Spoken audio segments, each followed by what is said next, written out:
Good morning students. आज हम वाक्य पढ़ रहे हैं, सेंटेंस पढ़ रहे हैं।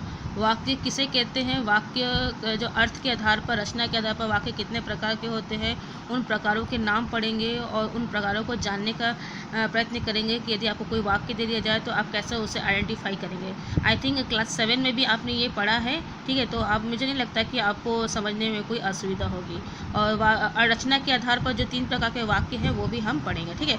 ये जो बुक है ये दूसरा बुक है, लेकिन ग्रामर तो सब एक ही होता है, तो मेरे को नहीं लगता कि इसमें कोई आपको असुविधा होगी, ठीक है। तो आपका ये आपका बुक नहीं है, लेकिन ठीक है। तो देख लेते हैं क्या है सेंटेंस, हम किसको बोलते हैं पहले देख लेते हैं। पदों के व्यवस्थित तथा ऐसे पारस्परिक मेल को जिससे पूर्ण अर्थ का बोध हो तथा जिसमें कर्ता, कर्म और क्रिया की व्यवस्था हो वाक्य कहा जाता है। मतलब कहने का मतलब होता है पदों मतलब जहाँ पर एक सार्थक वाक्य हो, बहुत सारे वाक्य हो, बहुत सारे शब्दों का समूह हो, और जो भी शब्द आए चाहे वो क्रिया हो, कर्म हो, संज्ञा हो, सब एक व्यवस्थित क्रम में आकर के एक मीनिंगफुल सेंस को उत्पन्न करते हैं, सेंस को बने उसकी अर्थ को स्पष्ट करते हैं, तो हम उसे बोलते हैं वाक्य, ठीक है। आप सिंपल भाषा में भी इसे लिख सकते हैं, और आपकी बुक में भी जो डेफिनेशन होगा आप वहाँ से भी पढ़ सकते हैं, कोई प्रॉब्लम नहीं है, ठीक है। लैंग्वेज तो एक ही तरह का होता है, चाहे कोई भी बुक क्यों ना हो। तो वाक्य क्या है, वाक्य शब्दों का समूह है जो एक सार्थक अर्थ को स्पष्ट करता है, और जिसमें कर्ता, कर्म, क्रिया सब एक व्यवस्थित रूप में आते हैं, उसे हम बोलते हैं वाक्य, ठीक है।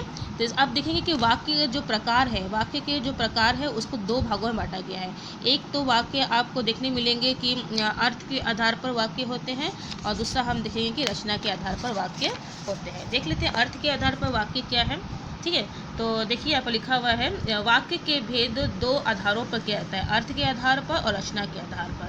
और अर्थ के आधार पर आपने इसे क्लास 7 में पढ़ा है, आई थिंक दोनों ही पढ़ा है आपने, ठीक है। तो देख लेते हैं अर्थ के आधार पर वाक्य के भेद। अर्थ के आधार पर वाक्य के प्रमुख 8 भेद बताए गए हैं। कितने भेद बताए गए हैं? 8 भेद बताए गए, जिसमें सबसे पहला आपका आ जाएगा विधानवाचक वाक्य, मतलब सिंपल सेंटेंस, ठीक है। दूसरा है आपका नकारात्मक या निषेधवाचक वाक्य, दैट मीन्स नेगेटिव वाक्य सेंटेंस, ठीक है।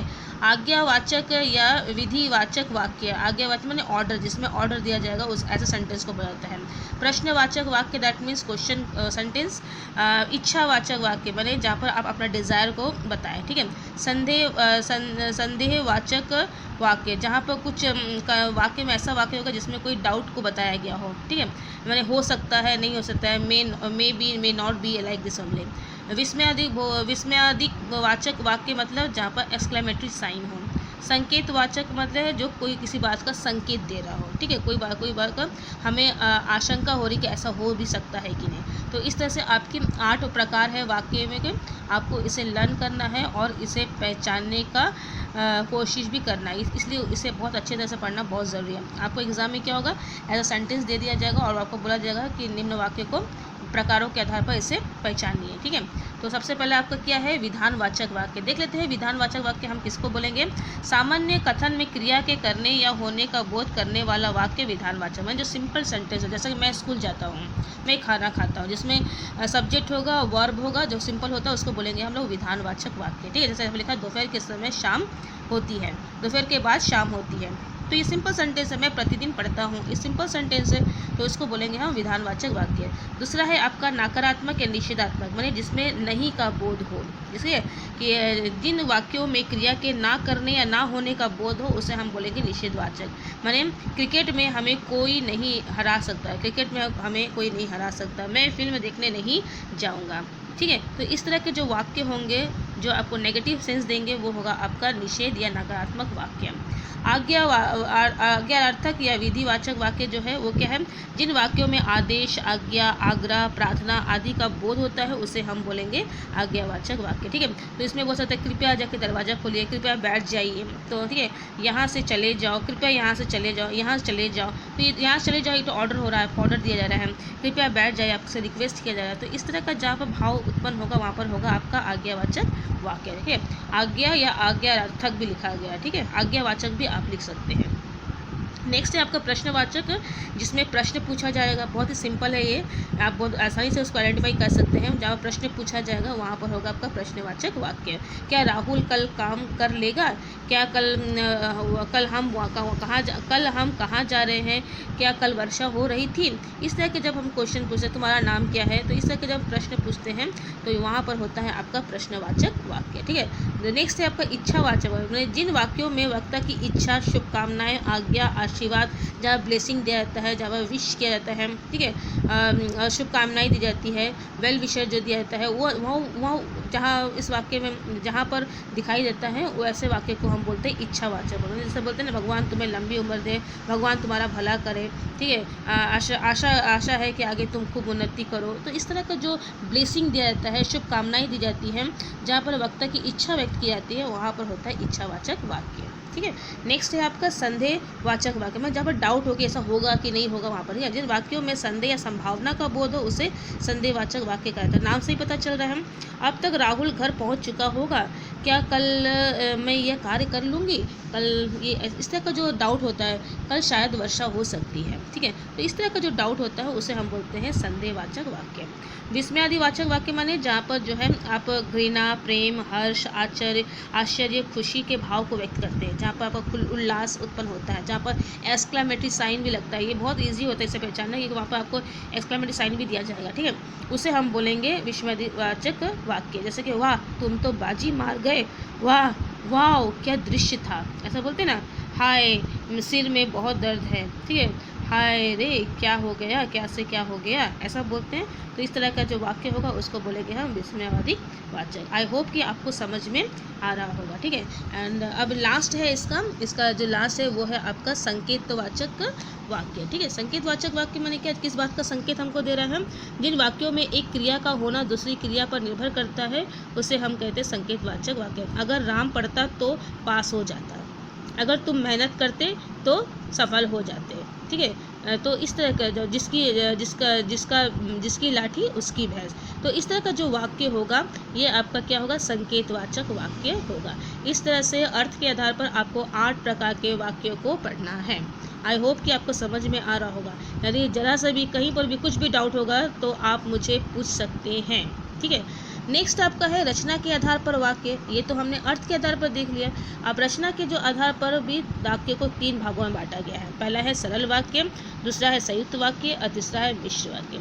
सरल वाक्य हम उसको बोलेंगे जो सिंपल सेंटेंस, जिसमें आपका एक सब्जेक्ट होगा, एक प्रेडिकेट होगा और एक वर्ब होगा। मैं स्कूल जा रहा हूँ, ये क्या है आपका सिंपल मतलब सरल वाक्य है। ठीक है। क्या है आपका सरल वाक्य? मैं बाजार जा रही हूँ, मैं पढ़ाई कर रही हूँ, सीता गाना गाती है, कोयल कूकती है, वर्षा हो रही है। ये सब क्या है आपका सिंपल सेंटेंस है, जिसको हिंदी में रहता है सरल वाक्य। ठीक है। नेक्स्ट है आपका संयुक्त वाक्य। संयुक्त वाक्य इसको संयुक्त मतलब होता है जोड़ना। ठीक है। जब हम 2 वाक्यों को एक कंजक्शन के द्वारा माने एक संयोजक के द्वारा आपस में जोड़कर एक वाक्य में बदल देते हैं उसे हम बोलते हैं संयुक्त वाक्य। जैसे कि आप लोग कंजक्शन करते हैं ना कि राम अच्छा है लेकिन ईमानदार भी है, राम अच्छा लड़का है लेकिन ईमानदार भी है। तो लेकिन के द्वारा हमने 2 या वाक्य है, राम अच्छा लड़का है, राम ईमानदार है, तो इन 2 वाक्यों को हमने लेकिन के द्वारा जोड़कर एक वाक्य बना दिया कि राम ईमानदार है, राम अच्छा लड़का है लेकिन ईमानदार भी है। तो इस तरह का जो वाक्य जहाँ पर आप परंतु, किंतु, क्योंकि, इसलिए ये सब जोड़कर जहाँ पर वाक्य का निर्माण होता है, 2 वाक्यों को आपस में जोड़ा जाता है, वहाँ पर होगा आपका संयुक्त वाक्य। अब तीसरा जो है मिश्र वाक्य। मिश्र वाक्य में क्या होगा? मिश्र वाक्य में भी 2 वाक्य होगा, जिसमें एक मेन सेंटेंस होगा और एक डिपेंडेंट सेंटेंस होगा। माने एक मुख्य वाक्य होगा और एक जो होगा दूसरा उपवाक्य होगा। माने दोनों वाक्य जो है एक दूसरे के बिना अधूरे होंगे। यदि एक वाक्य को भी वहाँ से हटा दिया जाए तो एक दूसरे का सेंस जो है, जो मीनिंग है, वो उभर कर नहीं आएगा। ठीक है। जैसा कि यहाँ पर बताया गया है कि जैसा करोगे वैसा भरोगे, जैसा करोगे एक वाक्य, वैसा भरोगे दूसरा वाक्य, जैसा करोगे वैसा भरोगे। ठीक है। और जो इस तरह जोड़कर भी यदि इस तरह के वाक्य आते हैं तो वो भी जो है मिश्रित वाक्य ही होते हैं। इसका एग्जांपल मैं बता देती हूँ आपको। यहाँ पर देखिए कि जो व्यक्ति यहाँ आया था वह बहुत बीमार है। इस तरह का जो वाक्य होगा ये आपका मिश्रित वाक्य होगा। जो व्यक्ति यहाँ आया था, यदि मैं इसको छोड़ दूँ वह बीमार है, तो क्या इसका पूरा सेंस निकल पाएगा? बताओ। मैंने अगर मान लो मैं इसे हटा दे रही हूँ, जो व्यक्ति यहाँ आया था, तो वाक्य क्या बोलना चाह रहा है आपको समझ में आएगा? नहीं आएगा। तो दोनों वाक्य का होना बहुत ज़रूरी है। और यदि मैंने इसको हटा दिया, वह बीमार है, तो वह कौन बीमार है, कौन आया था जो बीमार है? तो इस तरह से यहाँ पर जो है एक वाक्य जो है दूसरे वाक्य पर निर्भर है, और उस तरह के वाक्य को हम लोग बोलते हैं मिश्र वाक्य। मिश्र माने जो मिलकर आया हो, मिश्रण हो, जिसका मिश्रण, मिश्र माने मिश्रण, ठीक है। व्यक्ति तो जो और भी यहाँ पर जो आप देख सकते हैं सेंटेंस यहाँ पर जो दिखाया गया है कि माता जी ने कहा कि वे मंदिर जा रही है। तो इस तरह का वाक्य भी क्या है आपका मिश्र वाक्य। देखिए ये आश्रित वाक्य है, ये मुख्य वाक्य है, ये आश्रित वाक्य है। वहाँ बाजार है जहाँ से वे सामान खरीदती है। तो यहाँ पर जहाँ जो है इस दो वाक्य को जोड़ रहा है। मुझे वह किताब मिल गई जो खो गई थी। तो खो गई थी जो आपका डिपेंडेंट वाक्य है, लेकिन इसका होना भी ज़रूरी है, तभी तो वो उसको पूरा कर रहा है, ठीक है। तो इस तरह वाक्य को हम लोग बोलते हैं मिश्र वाक्य। आई होप कि आपको समझ में आ रहा होगा। एक बार फिर से बताती हूँ, सरल वाक्य मतलब क्या है? जो साधारण वाक्य होता है जिसमें एक क्रिया, एक वर्ब और एक संज्ञा, एक वर्ब और आपका एक प्रेडिकेट होगा, ठीक है। और संयुक्त वाक्य माने जहाँ पर दो वाक्य को जोड़कर एक वाक्य बनाया जाएगा और संयुक्त संयोजक शब्द का प्रयोग किया जाएगा, जैसा इसलिए, परंतु, किंतु, हैं, लेकिन, इस तरह के शब्दों को जोड़कर बनाएगा। और मिश्रित वाक्य माने क्या है? यहाँ पर एक वाक्य, एक प्रधान वाक्य होगा और एक उपवाक्य होगा। प्रधान वाक्य जो है अपने उपवाक्य पर निर्भर होगा, उपवाक्य जो है प्रधान वाक्य के साथ में जुड़ा होगा, ठीक है। तो इस तरह से ये था आपका वाक्य के 3 प्रकार जो कि रचना के आधार पर है। आपको एग्जाम में दे दिया जा सकता है कि एक साधारण वाक्य दे दिया गया, आपको बोला गया है इसे संयुक्त वाक्य बनाइए, या संयुक्त वाक्य दे दिया गया है, आपको बोला गया है इसे सरल वाक्य बनाइए। मैं एक एग्जाम्पल आपको दे रही हूँ, ये आपको मैं संयुक्त वाक्य का एग्जाम्पल दे रही हूँ, आपको उसको सरल वाक्य बनाना है, ठीक है।